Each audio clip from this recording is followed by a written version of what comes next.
Hello दोस्तों, math is must YouTube channel में आपका स्वागत है। मैं हूं नागेंद्र सर। दोस्तों, आज हम आप लोगों के लिए यह संख्या पद्धति का दूसरा एपिसोड लेकर आए हैं, जिसमें हम आपको बताएंगे आज अभाज्य संख्या, भाज्य संख्या, सहभाज्य संख्या, जुड़वा भाज्य संख्या, संपूर्ण संख्या और रामानुजन संख्या के बारे में। और यदि आपको इन चीज़ों के बारे में कंसेप्ट होगा तो आप निश्चित रूप से बोर्ड कितने भी उसको घुमा कर पूछेगा, उलझाने की कोशिश करेगा, आप उसमें आसानी से निकल सकते हैं। इसके लिए थोड़ा कंसेप्ट इसके बारे में जान लेते हैं। सबसे पहला दिया हुआ है अभाज्य संख्या।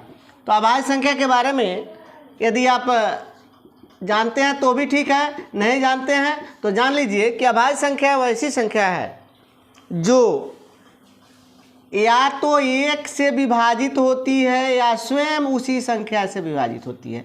इसके केवल दो ही अपवर्तक होते हैं। कितने अपवर्तक होते हैं? दो। एक तो एक और दूसरा वो जो संख्या है। जैसे अभाज्य संख्या शुरू करते हैं हम दो से, तो इसमें दो कितना से विभाज्य होगा? या तो एक से होगा चाहे दो से होगा। दो के बाद आता है तीन, तो या तो एक से होगा या तीन से होगा। चार अभाज्य संख्या नहीं है क्योंकि उसका अपवर्तक एक, दो और चार। जब अपवर्तक तीन हो गया तो वह कौन संख्या होगी? भाज्य संख्या होगी। फिर इस तीन के बाद आता है पाँच, पाँच के बाद छः नहीं होगा, सात, आठ नहीं होगा, नौ नहीं होगा, 11, उसके बाद 13। यही अभाज्य संख्या है जिसके अपवर्तकों की संख्या केवल दो हो। जिसके अपवर्तकों की संख्या दो हो उसी अभाज्य संख्या कहते हैं। अब कहा जाए कि एक क्या है, तो दोस्तों जान लीजिए कि एक न तो भाज्य संख्या है और न ही अभाज्य संख्या। क्यों? क्योंकि इसके अपवर्तक केवल एक ही है। तो अभाज्य संख्या के अपवर्तकों की संख्या दो होती है और भाज्य संख्या के अपवर्तकों की संख्या कम से कम तीन होती है। इसके बाद यदि हम भाज्य के बारे में जानें तो भाज्य जो होगा या चार से शुरू होता है, चार होगा, छः होगा, आठ होगा, नौ होगा, 10 होगा, 12 होगा। अब प्रश्न पूछ सकता है कि सबसे छोटी अभाज्य संख्या कौन है? दो होगा।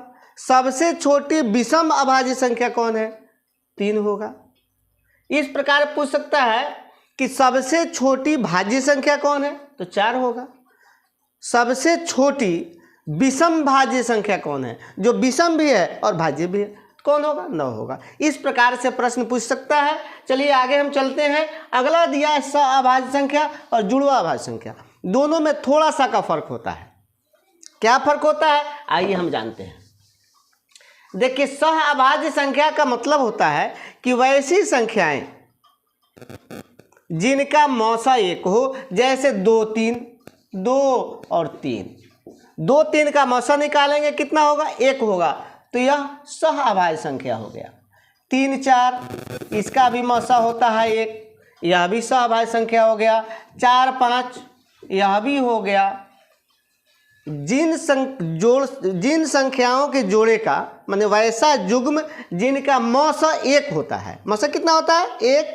इसको क्या कहेंगे? सहअभाज्य संख्या। तो जुड़वा अभाज्य संख्या किसे कहेंगे? तो इसमें थोड़ा सा अंतर होता है दोस्तों। अंतर यही होता है कि जब इन दोनों के बीच का अंतर, जैसे हम लिखते हैं 3, 5, इनका भी मौसा एक है, यह भी सहअभाज्य संख्या है, लेकिन जब इनके बीच का अंतर 2 है, बीच का अंतर 2 है, तो इसको जुड़वा अभाज्य संख्या कहेंगे। 3, 5 के बाद हो जाएगा 5, 7, 5, 7 के बाद हो जाएगा 7, 9 नहीं होगा, 9, 11 भी नहीं होगा, हो जाएगा 11, 13, 15 चूंकि भाज्य संख्या है इसलिए हो जाएगा 17, 19। तो वैसी संख्याएं जिनका मौसा एक हो और दोनों के बीच 2 का अंतर हो। कितने का अंतर हो? 2 का। तो यदि 2 का अंतर है तो इसको सहअभाज्य संख्या भी कहेंगे, लेकिन जब 2 का अंतर है तो यह जुड़वा अभाज्य संख्या भी अंत हो गया। समझ गए अंतर? यदि मौसा एक है, दोनों संख्याओं का मौसा एक है, तो उसको सहअभाज्य संख्या कहेंगे। इसको भी सहअभाज्य संख्या कह सकते हैं। लेकिन जब वही अंतर 2 हो जाता है, दोनों संख्याओं का अंतर 2 हो, तो इसको जुड़वा अभाज्य संख्या। तो चलिए आइए हम जानते हैं इसके बाद में संपूर्ण संख्या के बारे में। संपूर्ण संख्या क्या है? तो संपूर्ण संख्या वैसी संख्या है जिसके अपवर्तकों का योग संख्या के दुगुना होता है। कैसे?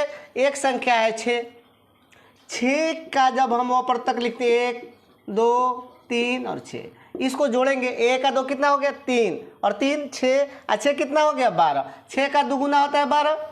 इसी प्रकार है 28, अपर्तक होगा 1 2 4 7 14 और 28, इसको भी जोड़ेंगे तो 1 का 2 3 3 4 7 और 7 14 और 14 28 और 28 56, तो 28 दूनी कितना हो गया 56।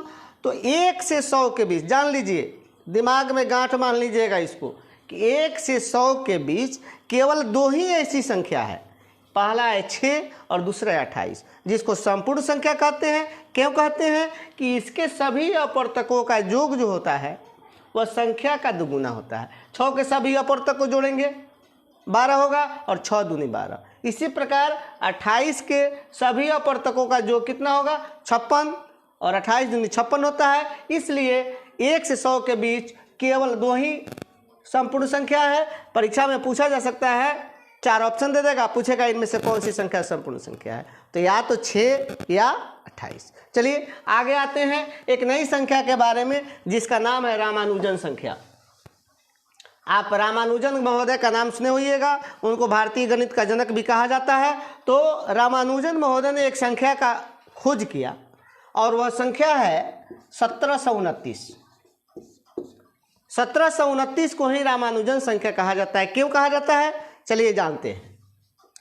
10 का क्यूब प्लस 9 का क्यूब, 10 का क्यूब कितना होगा 1000 और 9 का क्यूब कितना होगा 729, जोड़िएगा होगा 1729। इसी प्रकार 12 का क्यूब जोड़िए अब प्लस 1 का क्यूब, 12 का क्यूब होता है 1728 और 1 का क्यूब होता है 1, जोड़िएगा तो आएगा 1729। केवल यही एक संख्या है जिसको 2 संख्याओं के घनों के योग के रूप में व्यक्त किया जा सकता है 2 प्रकार से। पहला प्रकार है 10 का क्यूब प्लस 9 का क्यूब, दूसरा है 12 का क्यूब प्लस 1 का क्यूब। तो इसमें ऑप्शन दे देगा और पूछेगा कि इनमें से कौन सी संख्या रामानुजन संख्या है, तो केवल और केवल इसी संख्या को रामानुजन संख्या कहा जाता है 1729 को, और यह रामानुजन संख्या है, दूसरी कोई संख्या नहीं है। तो चलिए, यदि आपको हमारा वीडियो अच्छा लगता है तो वीडियो को लाइक कर दीजिएगा भैया। लाइक करने में कोई आपका पैसा खर्चा नहीं होता है और हमको क्या होता है, उससे आत्मबल मिलता है। हमें लगता है कि चलिए हमारा वीडियो लोगों को पसंद आ रहा है, तो निश्चित रूप से इससे और बेहतर हम तरीके से बनाने का प्रयास करेंगे। और यदि हमारे चैनल पर नए हैं तो सब्सक्राइब कर लीजिएगा, ताकि जब भी कोई वीडियो डाले तो उसका नोटिफिकेशन आपको मिले। धन्यवाद।